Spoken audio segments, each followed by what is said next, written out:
Yeah, I'm Brian Lenzkes. I'm an internal medicine doc. I've struggled with weight my entire life and was in the standard medical practice for 18 years and then decided I think I really like low carb and focusing on preventive medicine. So that's what brought me to this realm.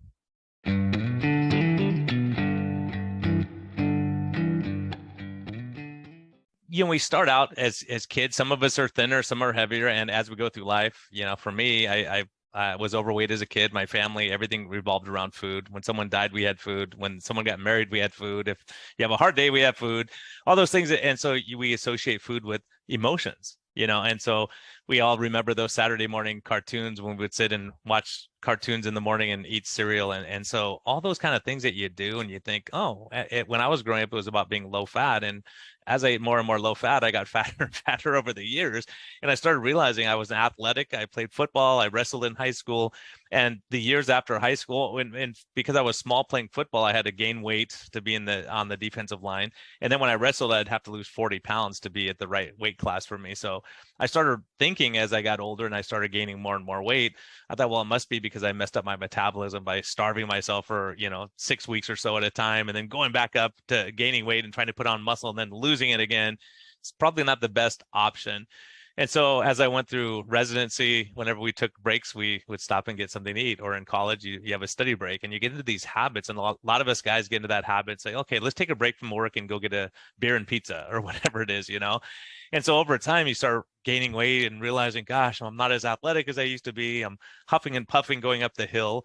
And maybe, I have to make some life changes. And for me, what happened is one of my patients came in and he had lost 40 pounds. And I said, and I had been taking care of him for a while. And my first thought was, oh, he might have cancer or he might have diabetes, because I knew he was a guy who ate a lot.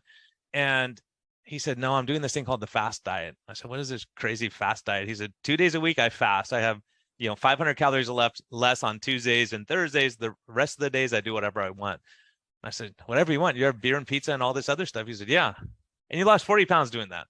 Yes. I was like, we're going to check your labs and make sure everything's okay. But then I started doing research and I thought, how can you? So, because I asked him, I said, if you fast on Tuesday, then Wednesday you must eat twice as much. He said, no, that's a weird thing. I'm not hungry the next day. When I fast, I'm not hungry the next day, and I force myself to eat. I thought, that's weird. And then the next day when you eat, then you're not hungry again. And he said, yeah. He said, it's weird. I don't eat. I could eat what I want, but I don't, because I don't want it anymore.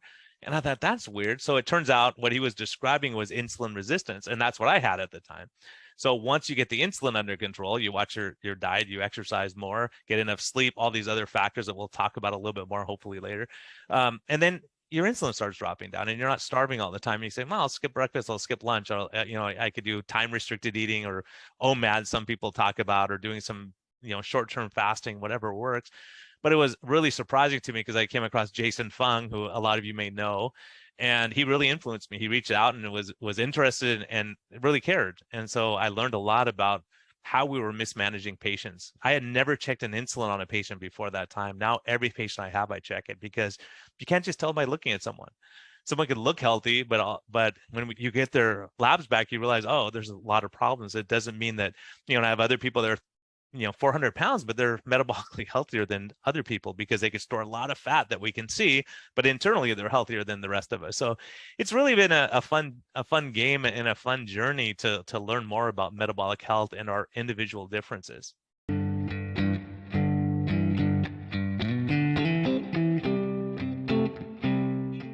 My heaviest, what I was doing is having green shakes for breakfast. My wife would make me a green shake, and then I would have, a sandwich on whole wheat toast, and I would snack on pretzels because they were non-fat, and I would have a non-fat snack in the afternoon type thing. And I was gaining weight, and I was working out 5 or 6 days a week. And I thought, how can this possibly be? So when I started learning about insulin resistance, I thought, oh, I must be insulin resistant. So if my insulin is high, and I start my day with a fruit shake, even though I had spinach and other things in with that, and kale and all these things I didn't really enjoy, but I'd have to put some grape juice or something in there to make it taste good. And then my sugars were going higher, and I was pre-diabetic, and I was thinking, this is not the way it should be. I'm following the American Diabetes Association diet, and I'm gaining weight, and I don't feel great, and I'm not mentally sharp, and my belt's too tight, and all those kind of things.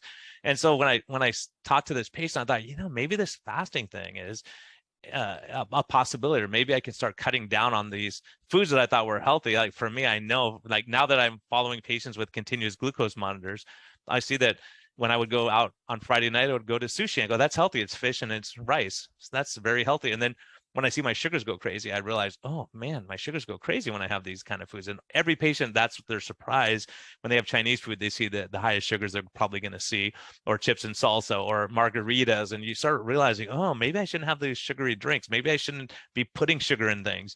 And then you realize that once you start changing those things, you start losing weight. So that's what happened to me.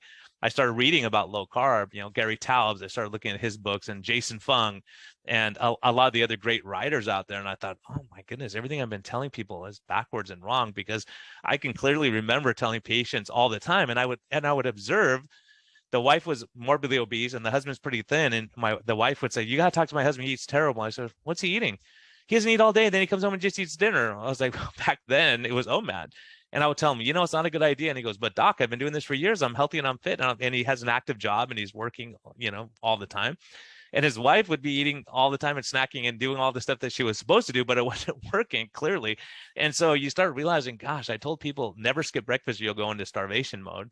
And then I realized, oh, if someone like Zach Bitter can run 100 miles fasted, then I probably could skip lunch one day and survive that, because we all believe these things. We all believe this to be true, that our body was so feeble that we couldn't skip a meal or skip a snack without dying. And when we're hungry all the time because we have high insulin, we can't imagine that. So that's the problem, is once you realize, oh, I didn't eat lunch today and I didn't have that post-meal fatigue in the afternoon, my energy's better and your focus is better. And then when I started losing weight, it was a conundrum, because my patients would ask me, doc, you lost weight, what are you doing? I was like, well, I can't really talk to you about that, because that was at the same time that Professor Noakes and Gary Fettke were going through their lawsuits for talking about diet. And they say, well, that's not Western medicine. You can't really talk about that. But I also saw at the same time all my diabetic patients getting sicker and worse and having ulcers and amputations and dialysis. And I thought, where have we missed the ball? We're just giving more and more drugs and we're not changing lifestyle. We're not talking about, well, the big 5 tips I'll tell you now while we're talking. But for people, I'd say, I met with Ben Bickman. Some of you may know him, a professor from BYU, one of my favorite people on earth. And I was working out, happened to be me and him in the gym. And I said, hey, Ben, look, if I want to live a long life, what's my best bet? And this is when I was working 18-hour days and stress and getting up. I lived about 45 minutes from my office. So I'd be there and get home late, miss dinner, eat dinner late. My lifestyle was terrible. And he goes, oh, Brian, that's an easy question. 5 things. And this is what I tell my patients too. He says, number 1, don't be stressed, running around stressed, like working a stressful job. I'm thinking, I'm working 16, 18-hour days every day, and I never can take vacation because I'm booked out for a year. And it was really, really stressful. So I was like, okay, there's 5 rules. Okay, what's number 2? I'm not very good on 1. What's number 2? He said, number 2, get enough sleep. Make sure you're sleeping. I was like, oh, gosh, doctors tell each other, hey, I only slept 3 hours last night. I feel great today. And all this stuff that we pride ourselves on through training.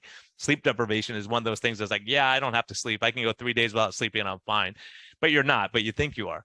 So I was like, oh gosh, sleep is number 2. I go, there's only 5. I'm 0 for 2. And he said, yeah, that's why doctors die before everyone else. I said, okay, what's number 3? He said, eat real food. I go, okay, like what? Okay, don't eat processed foods as much as possible.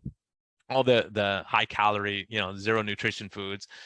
Eat steak, chicken, fish, meat, vegetables, things like that. Stay away from sugary drinks and all that. It's like, okay, that makes sense. I'm kind of doing that already. I'll get rid of the fruit smoothies, which I had already given up at that time. And he said, don't smoke or drink to excess is the next one. Smoking raises insulin level. Alcohol is a disaster. This is one big area, guys. I hate to be the messenger on this, but there's some great podcasts. The Huberman Lab has a great podcast on the effects of alcohol, which really spoke to me too. And you start realizing, yep, alcohol has effect on liver disease and fatty liver, insulin resistance and all that.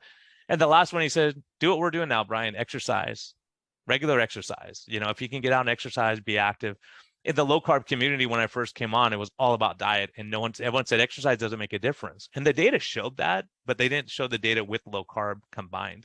And I think that's a powerful tool for us guys, is that if you get your lifestyle right and you exercise and you get enough sleep, you have to prioritize those things. And the other thing is, when I talk to some of the great exercise people out there, I said, if I have to choose between exercise and sleep, which would you choose? And each one of them individually said sleep. Right. And it's something that so many doctors say, oh, sleep doesn't matter. Don't worry about that. You can sleep when you die type thing. But if you don't sleep, you'll die sooner. So you can take that for what you want. But I think really getting the stress, getting life, enjoying life, laughing, don't take things so serious, don't worry all the time. All those things play a role. As a matter of fact, there's a physiologic role of stress on insulin resistance. They took Navy SEALs and they sleep deprived them for 3 or 4 days and gave them stress, and they became insulin resistant, even though they're the fittest of the fit, right? Because it's physiologic. Cortisol levels get messed up, stress hormones, testosterone. So these are all important factors that really we have to look at. So for me, I had to step back, and I changed my career path at that time. I said, look, I can't be working 16, 18-hour days and not having vacations and just grinding through forever. And I think a lot of us guys, that's our focus, is moving ahead and getting up the ladder, or even just being responsible. For me, it wasn't to make more money. It was because my patients had a need and I couldn't go home at 6 o'clock if someone was having chest pain. I had to stay and take care of them. So inside the standard model, I realized I couldn't really impact people because I had 2,000 patients at the time, right? And taking care of the needs of 2,000 patients one-on-one is a lot of hours and is really challenging. So I think there's a lot of things like that where we have to reassess and say, is my job killing me? Is it making me, grumpy when I get home or exhausted, not be able to see my kids? That's something that we have to look at and look at the trade-offs in life, and getting that lifestyle right. If you don't have time to exercise, you have to change something. We have time, a lot of times I've had patients who, they say, I don't have time to exercise. And I'll say, well, have you seen The Biggest Loser? Oh yeah, I love that show. How about this one? Yeah. Oh, I love that.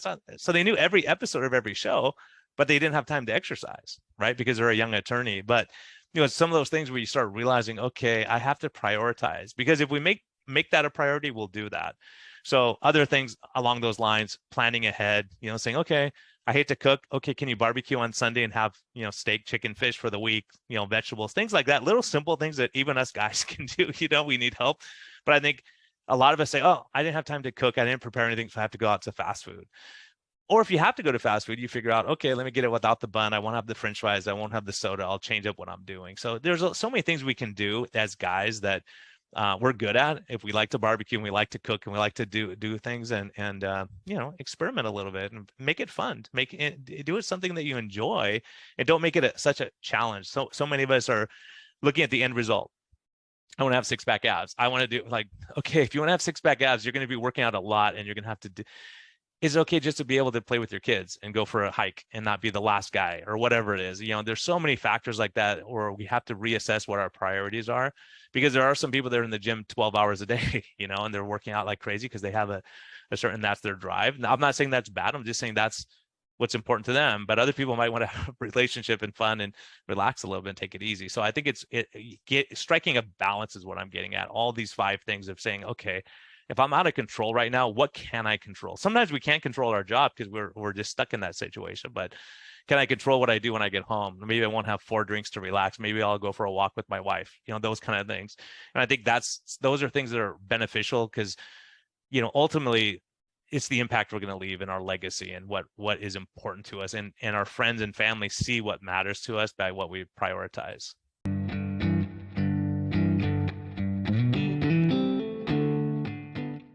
Habits is really a challenge. That's I just saw a patient today as a perfect example. Since last time I saw him, he's lost 16 pounds in the last year. And I said, what did you do different? He said, believe it or not, he said, I exercise 3 minutes a day.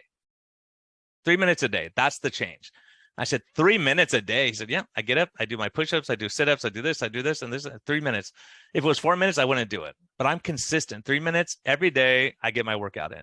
And that's it. You don't have to run on the treadmill for 2 hours, because if you say, I don't have 2 hours a day, I'm not doing it at all.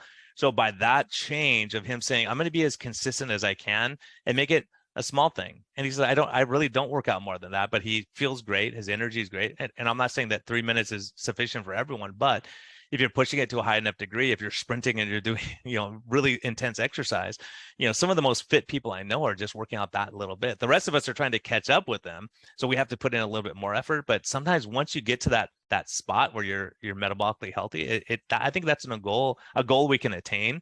And then you can, goof around a little bit more, but it takes some discipline in that. And I think not setting the bar too high where it's unattainable. If you go, look, I want to lose 50 pounds by next week, not going to happen. If you want to run a marathon, you're not just going to run a marathon in a couple of weeks. It depends. If you want to do it in 2 months, you're going to have to train a lot harder. But if you want to do it in 6 months, you can train little less and take days off. If you're doing it a year from now, then we can train a lot differently. So I think it's really looking at the end goal and really determining what matters. And I think the important thing is remembering why you're doing it. Like, what is your motivation? Is it just because most of the time if we're doing it just because we want to lose weight, we don't stick to it. But if you say, look, I want to be healthy, I want to be able to go on a hike with my buddies and not be the last person that everyone has to wait for, whatever those things are. Sometimes you want to be the first person and you're going to train a little bit harder for that and it's worthwhile. But I think it's just really putting these things in perspective and realizing what matters to you and prioritizing those things.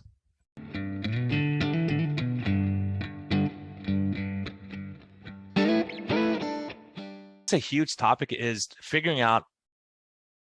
I think there's different peoples with different mindset and different types of addiction, right? There's some people have a true, what we would say, they have to abstain, right? So for instance, if I'm an alcoholic and I have one drink, I go, okay, honey, I'm just gonna have one drink tonight, and then I can't stop and I have 12 drinks and I get into a fight with everyone in the bar. You realize you're the person who cannot have that first drink, and that's a disaster. And other people can moderate. So if you say, hey, if I can have one drink, in 2 months I'll have another drink, in 2 months I'll have another drink, or hey, if I can have one cookie today and then I'll wait 4 months and I'll have a piece of pizza, and whatever it is that you can moderate. The problem is we all have to figure that out for ourselves. And that's something I had to learn with my patients. Some people, for instance, one of my patients came down to meet with me from the Bay Area, from Napa Valley, actually. And she said, look, doc, is it going to be a problem if I have a glass of wine every once in a while and a piece of sourdough bread? I own a bunch of restaurants and that this is, I have to taste things sometimes. Are you going to get upset with me? I said, no, it depends on what your goals are, how fast you want to do this. Don't get upset when you don't have the results if you're going to be having wine and sourdough. But I said, it's funny. It's like we're on our first date and you're talking about cheating on me already, right? And I'm laughing because I was teasing her a little bit because we had a good rapport. And she said, no, I know myself. If you tell me to drink water for a month, I'll do that. If you tell me to eat glass for a month, I'll do that. If you tell me to eat shakes for a month, I'll do that. But on day 31, I go crazy and I eat everything. If I don't moderate something, or I know I can have it, then I lose my mind in 30 days. And that was a valid point. She has done outstanding because she realized, and I asked her, like I said, I know she's not having sourdough bread anymore at all. She said, I just don't need it. And she said, I asked myself, is it worth it or not? I don't think of it as cheating. I think of it, is this food worth it? Is this Twinkie worth it? I've had 30 Twinkies in my life and it doesn't do anything for me. If it's something that someone homemade or something that I'm really into and it's my favorite thing, I may have it every once in a while. But the interesting thing is, the more she said that she could have it, the more time she decided not to have it because she said it's not worth it. So when she made that decision, if I tell her, no, you cannot do that, then she wants it all the time and she thinks about it. So that's what's really important. But if she were the person that every time she had a piece of sourdough bread, I see her go off the rails for 2 months, I'd realize you can't do that. You cannot moderate. You clearly can't moderate it. So I think it's for us to learn, not for the coach or the doctor to learn necessarily. It's for us to say, yeah, chips and salsa are my kryptonite. If it's there, I'm going to eat it. So I avoid that, right, if I can. So, or, saying, okay, I'm going to have 4 chips and that's my limit for the day. And I've had people be very successful even saying, okay, I'm going on vacation. On the third night, I'm going to go out to the dinner and enjoy a nice dinner out with my husband or wife or whatever. And they've planned it. It's not like they're there and go, okay, I'm not going to do it. Okay, I'm going to go. And then they cheat and then they feel bad about themselves, right? You're not a bad person if you have a piece of pizza. It doesn't define you as a person. But I think a lot of us, once we have that one piece, we think, oh, I blew it already, so I'll just keep blowing it. It's kind of like, I heard an analogy of dropping your cell phone. If you drop your cell phone on the ground and pick it up and it's not broken, you just go on with your day. But some people, it's not broken, but they smash it all day long. So you had a bad breakfast and then you eat a bad lunch and then you have a snack all day, and then you go out drinking that night and then you stay up all night. Then you're terrible the next day. And instead of saying, oh, I just dropped my phone and picked it up and dusted it, I had a bad breakfast, but I'll get back on track. So those are the people I see very successful, the ones who don't obsess with the scale, don't obsess with, do I have 6-pack abs every day? They're happy with themselves, but saying, okay, I'm going to push it a little bit more tomorrow. And just staying on track is more so, like my guy who works out 3 minutes a day. He stayed on track. He didn't just work out for 2 hours one day and they go, oh, I'm too sore, I'm not going to work out for 2 weeks again, right? He said, this is what works for me. And he could have stepped it up over time, and maybe he will. And we talked about that. But, those are the kind of things with the consistency and just staying on track and being okay with where you're at.